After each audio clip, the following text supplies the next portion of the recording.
Vivía solo en un pequeño estudio en Chicago, justo después de terminar la universidad. No era nada lujoso, una sola habitación en el último piso de un edificio de 3 plantas. Lo elegí porque el alquiler era barato y estaba cerca de mi trabajo.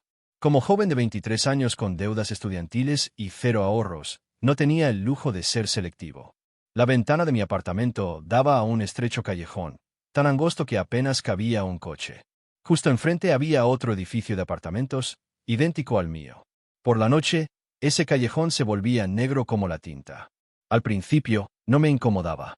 Trabajaba de bartender en un lounge al norte de la ciudad, así que solía llegar a casa alrededor de las 2:30 o 3 de la mañana. Preparaba algo rápido y me perdía en el teléfono hasta que me dormía.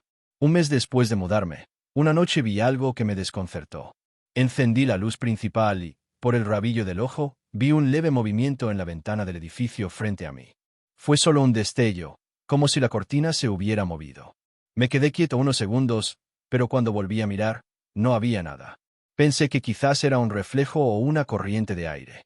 La siguiente noche, lo mismo.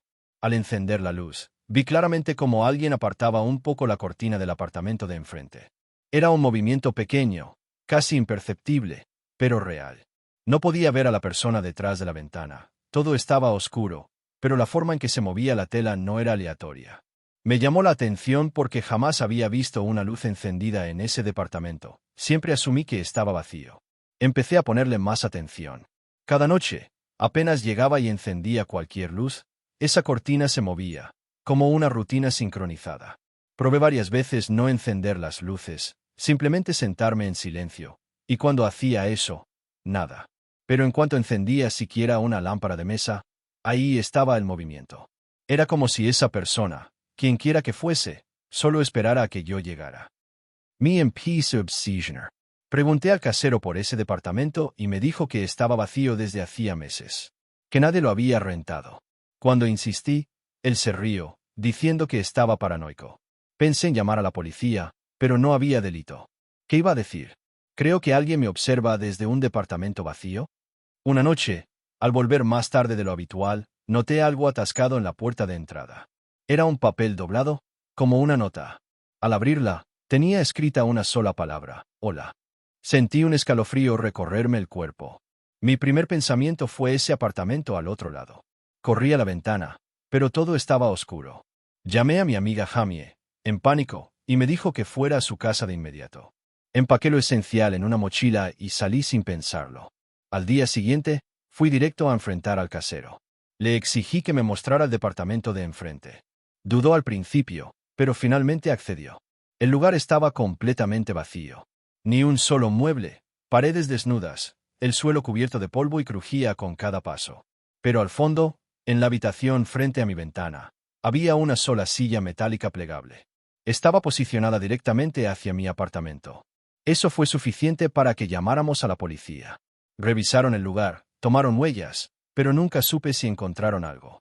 Solo sé que me fui de allí esa misma semana. Hasta el día de hoy, no sé quién fue ni cuánto tiempo me estuvo observando. Pero a veces, cuando cierro los ojos por la noche, puedo sentir esa mirada aún clavada en mí. Cuando tenía 12 años, mi familia se mudó a una zona rural de Oregón, a varios kilómetros del pueblo más cercano. Nuestro nuevo hogar era una antigua casa construida en los años 40, rodeada por un denso bosque de pinos. La casa tenía ese aire clásico de terror: suelos crujientes, un ático inquietante y un cobertizo viejo a unos 10 metros de la puerta trasera. Ese cobertizo estaba lleno de herramientas oxidadas y cosas viejas que pertenecían al dueño anterior. Mi padre siempre decía que lo iba a limpiar, pero jamás lo hizo. Desde el primer día, nos mantuvimos alejados de él. La primera vez que algo raro pasó fue una noche cualquiera. Estaba leyendo bajo las sábanas con una linterna cuando nuestro perro Max comenzó a ladrar como loco. Max, un golden retriever noble y tranquilo, solo ladraba así cuando algo no estaba bien. Me levanté, miré por la ventana, y vi que estaba frente al cobertizo, ladrando hacia la oscuridad. La luz con sensor de movimiento estaba encendida, creando sombras largas y extrañas. No vi a nadie, pero Max no se calmaba. Esa noche, no dormí bien. A la mañana siguiente, encontramos huellas profundas en la tierra, entre la casa y el cobertizo. Mi padre las vio y dijo que seguramente era algún vagabundo o vecino curioso. Pero lo raro era que siempre había huellas hacia el cobertizo, nunca alejándose de él. Durante las siguientes semanas, Max volvió a ladrar varias veces durante la noche, siempre hacia el mismo lugar. Una noche, alrededor de las 2 de la madrugada, escuché pasos sobre la grava fuera de mi ventana. Me quedé completamente congelado. Los pasos se detuvieron justo bajo mi ventana y luego continuaron hacia el cobertizo. Me asomé entre las persianas justo cuando la luz del sensor se encendía. Vi una figura alta junto a la puerta del cobertizo. Llevaba un abrigo gris, sucio, y su rostro estaba oculto entre sombras. En cuanto la luz se apagó, desapareció. Desperté a mis padres. Mi papá salió con su rifle, pero no encontró a nadie. Las huellas eran frescas. Esta vez, decidió revisar el interior del cobertizo. Nada, solo herramientas viejas, trapos y telarañas. Cambié el candado y reforzó la puerta. Durante un tiempo, las cosas estuvieron tranquilas. Un mes después de aquel incidente, Max desapareció. Lo buscamos durante días. Caminamos por el bosque, preguntamos a los vecinos, revisamos el camino de entrada, incluso llamamos a refugios. Nada. Fue como si se hubiera desvanecido en el aire. Yo estaba destrozado. Max era más que una mascota. Era mi compañero en aquel lugar tan aislado. Esa misma noche, no pude dormir. Tenía un mal presentimiento, una ansiedad constante que no me dejaba estar tranquilo. A las 3 de la madrugada, escuché la puerta trasera abrirse lentamente con un chirrido. Me levanté de inmediato y vi a mi padre en el pasillo, ya despierto, sujetando su rifle con fuerza.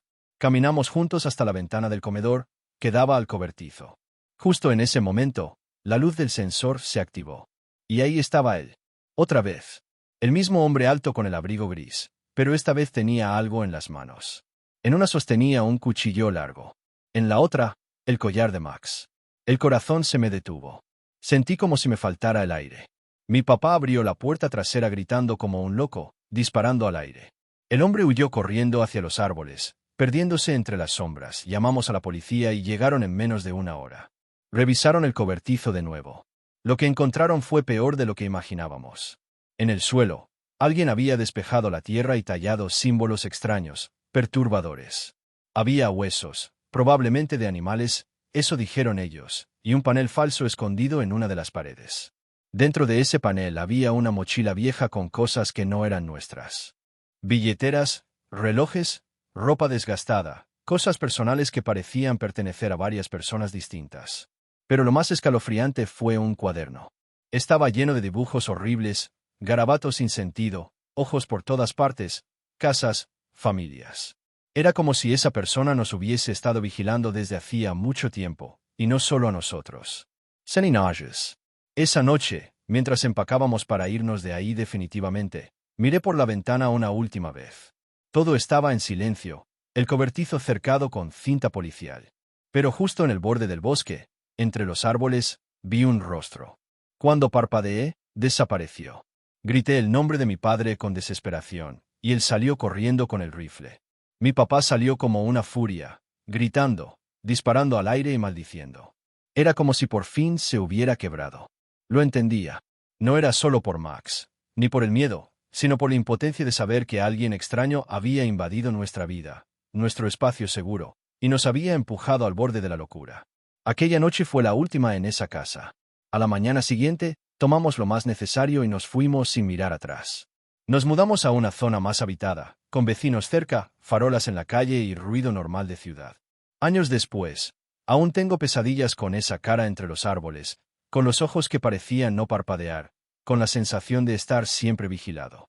A veces, me despierto sudando frío, sintiendo que alguien me observa desde la oscuridad de la ventana, aunque ahora viva en un cuarto piso con cortinas gruesas.